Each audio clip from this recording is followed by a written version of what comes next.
है। पटना में रहकर कुछ हो ना हो आदमी सब्जी खरीदना और बात बनाना सीख जाता है।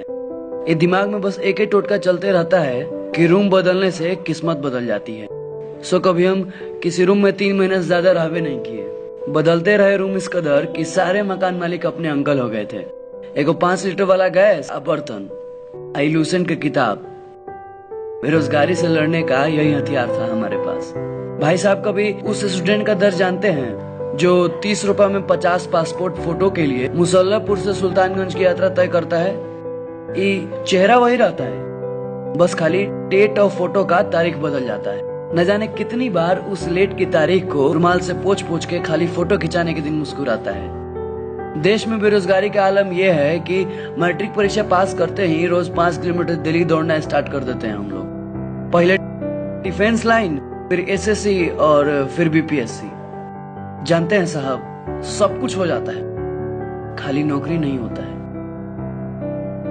सरकार आती है, सरकार जाती है, बस रह जाता है तो खाली बेरोजगारी। बेरोजगारी क्या होता है, कभी दानापुर रैली में आकर देखिए। रैली ना होकर सोनपुर का पशु मेला हो जाता है। जब 250-250 का बैच दौड़ने के लिए निकलता है ना, तो जान निकल जाता है। हाफते हाफते मुंह से खून निकलने लगता है। 5 मिनट में 1600 मीटर दौड़ने के लिए आदमी को भूत बनना पड़ता है। इंसान के बस का बात नहीं है। इसी बेरोजगारी ने हमें सिखाया है कि कैसे खुले प्लेटफॉर्म पर 10 रुपए का प्लास्टिक का चटाई खरीद कर बिना तोशक तकिया का सोया जाता है। बेरोजगारी का नशा ऐसा था कि क्या कहें आपको। जीके जीएस का फॉर्मूला पूरे रूम में चिपकाए रहते थे और एंटोसाइनो को तो शैम्पू नियन अपने सर में लगाते थे। देखिए आजकल तो फॉर्म ऑनलाइन भरा रहा है, आधार कार्ड भी लिंक कराया जा रहा है।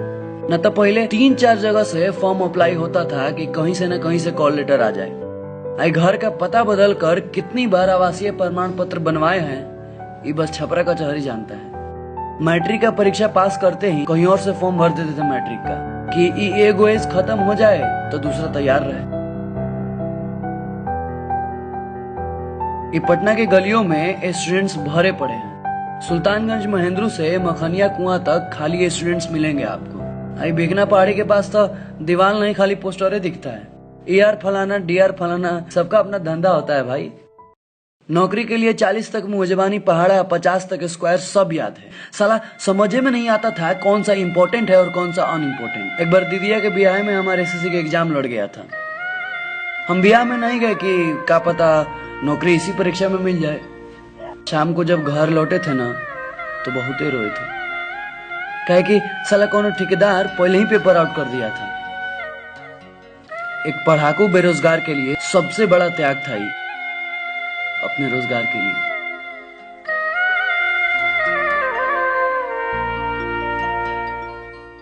देखिए बैच तो पहले भी चलता था और आज भी चल रहा है, कहे कि हम बेरोजगारों से भी किसी का रोजगार चल रहा है। लेकिन साला अपने रोजगार का आता पता नहीं है। सच कहे तो थक गया था मैं।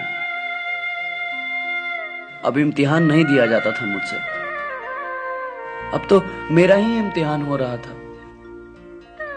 मेरी जवानी का, मेरे पापा के पैसों का।